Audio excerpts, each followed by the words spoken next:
तुझ्या साथीने भाग 16 ईदा इंटरव्ह्यूसाठी घरून निघाली होती. इंटरव्ह्यू नंतर तिने आरुषला फोन केला जेणेकरून ती त्याच्यासोबत कुठेतरी बसून आरामात बोलू शकेल. पण 2 वेळा फोन करूनही आरुषने फोन उचलला नाही तेव्हा ती घरी जाण्याऐवजी त्याच्या ऑफिसमध्ये गेली. तिने आरुष आणि तिच्या नात्याला संधी देण्याचा विचार केला होता. असा विचार करत ती त्याच्या ऑफिसमध्ये पोहोचली पण आज दिसलेल्या दृश्याने सगळंच बदलून टाकलं.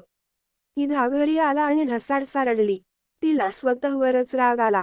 ती का गेली? आरुषचा स्वभाव माहीत असूनही त्याच्याकडून तिला कशाची अपेक्षा होती? ती या नात्याला एक चान्स का देत होती? एकदा तिचं हृदय तुटल्याचं दुःख ती कशी विसरली? तिने पुन्हा आरुषवर विश्वास का ठेवला? करायला नको हवा होता. अजिबात करायचा नव्हता. आज तिला खूप वेदना होत होत्या. दुसरीकडे आरुषला समजत नव्हतं की काय करावं. तिने जे पाहिलं ते खरं नव्हतं यावर ईदाला कसा विश्वास बसवायचा? जे काही घडलं ते अगदी अचानक होतं. जोपर्यंत आरुष चुकीचा होता तोपर्यंत त्याने कोणाचीच पर्वा केली नाही. पण आज तो चुकीचा नव्हता म्हणून हा आरोप त्याला बाणासारखा टोचत होता. ईदाच्या डोळ्यात स्वतःबद्दलचा अविश्वास पाहून त्याला खूप वेदना झाल्या. आणि त्यानंतर त्याने जे काही बोललं ते अगदी अमूल्य बनलं. याचा अर्थ तिचा पहिल्यापासून त्याच्यावर विश्वास नव्हता. आणि आता त्याच्यावर विश्वास ठेवायला ती आली होती पण तरीही हे सर्व बघून त्याला चुकीचं समजून ती निघून गेली. म्हणजे ईदाच्या नजरेत एवढीच त्याची लायकी होती का? जिला तो आपलं जग मानतो. जिच्या पुढे तो सर्वस्व गमावून बसला होता पण तिच्या नजरेत तो एकमेव असा व्यक्ती होता ज्यावर विश्वास ठेवणं तिला चुकीचं वाटत होतं. आरुषला आतून त्रास होत होता. पण यात ईदाचा काय दोष होता? त्याने तर स्वतःला या दलदलीत टाकलं होतं मग आता काय तक्रार होती? आता तर त्याला फक्त ईदाला स्वतःच बनवायचं होतं. तिला त्याच्या प्रेमाची जाणीव करून द्यायची होती. जे ईदा मान्य करायला रेडी नव्हती. पण तरीही तो तिला मनवेल असा विचार त्याने केला होता. आरुषने दुःखाने डोळे मिटले. त्याच्या निळ्या डोळ्यात एक ओलावा होता जो त्याने पापण्या खाली करून डोळ्यात साठवला होता. त्या ओलाव्याने डोळ्यात आग लावली होती. आणि ही एकटी अशी आग आहे जी ओलाव्यानेच विझते. आरुषने डोळे मिटून हातातली सिगारेट ओठांवर ठेवली आणि एक खोल श्वास घेतला. आणि डोळे उघडताना त्याने धूर हवेत सोडला. आरुषला आपलं पात्र या धुरासारखं वाटत होतं. त्याच्या चारित्र्याचाही धुरासारखा स्वभाव होता म्हणजे शांत आणि हलका. रात्र केव्हाच खोल झाली होती पण ईदाच्या डोळ्यातून झोप गायब होती. तिला राहून राहून वाईट वाटत होतं.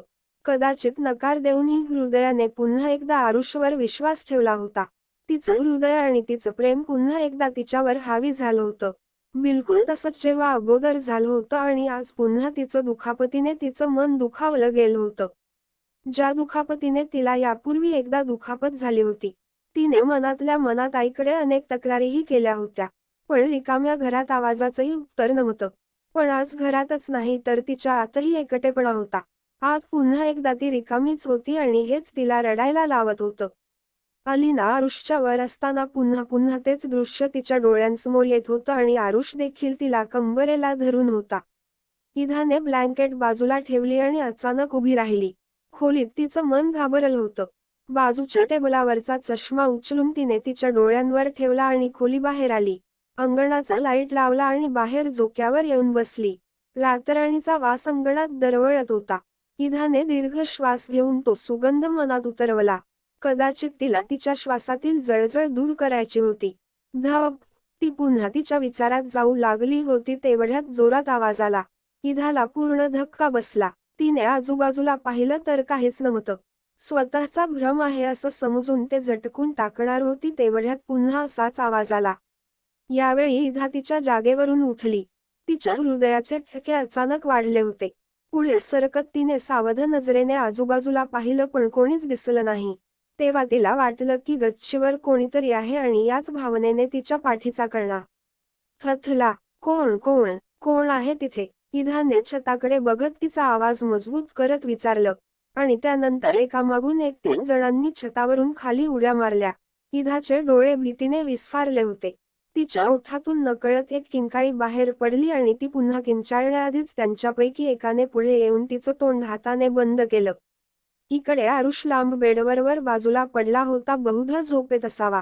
तेव्हा त्याचा फोन वाजला. काही क्षण तो उठला नाही पण सतत फोन वाजत राहिल्याने त्याची झोपही भंग पावली. आरुषने डोळे मिटून वाईट चेहरा केला होता. डोळे उघडणं कठीण होऊन त्याने फोन शोधला आणि न बघता तो उचलला. हॅलो, आरुष झोपलेल्या आवाजात म्हणाला आणि तिथून काहीतरी बोललं गेलं ज्यामुळे त्याचे मादक निळे डोळे लगेच उघडले. काय, नीरज लवकर कर, मी येतोय लगेच. आरुषची झोप उडाली. तो उठला, पायात चप्पल अडकवून जवळजवळ धावतच खाली आला. पटकन चाव्या उचलल्या आणि पटकन बाहेर आला. नेहमीप्रमाणे 45 मिनिटांचा प्रवास 20 मिनिटात पार करून तो तिथे पोहोचला. दरवाजा बंद होता पण आतून येणाऱ्या आवाजाने आरुषची अस्वस्थता अनेक पटींनी वाढली. आवाजामुळे जवळचे दरवाजेही उघडू लागले. मनात दुसरा कुठलाही विचार न करता आरुष झटकन भिंतीवर चढू लागला कारण सध्या आत जाण्याचा हा एकमेव मार्ग होता. तो पटकन भिंतीवर चढला आणि आत उडी मारली. आणि आतील स्थिती पाहून आरुषने अनैच्छिकपणे एक दीर्घ श्वास घेतला.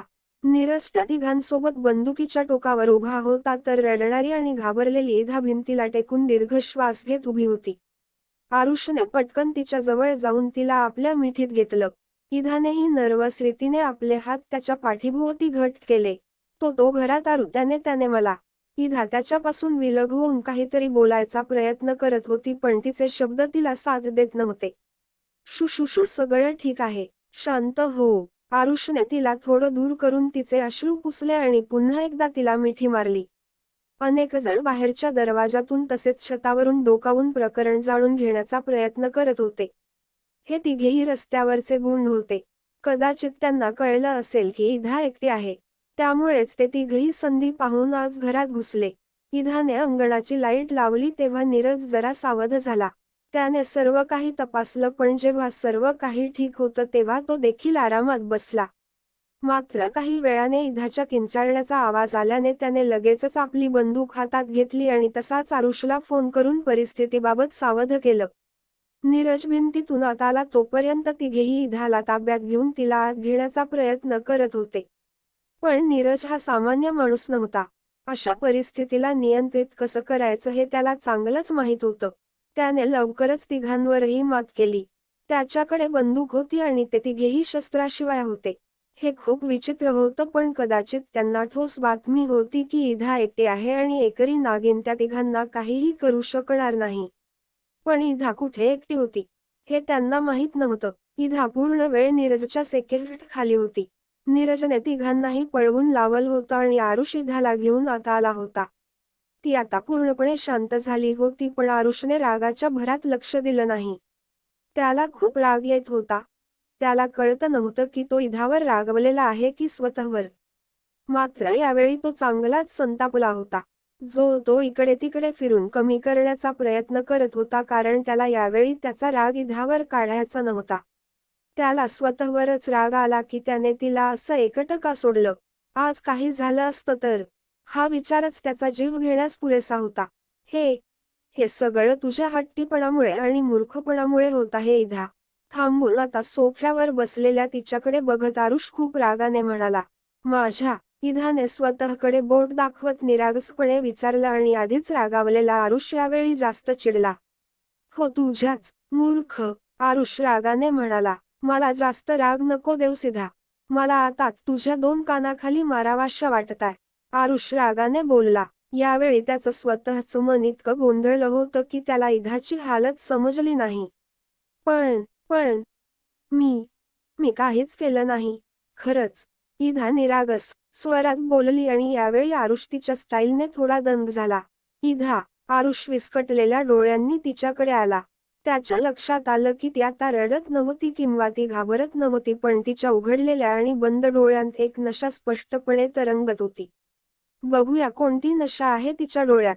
काय झालं आहे इधाला, त्यासाठी तुम्ही वाचायला विसरू नका. तुझ्या साथीने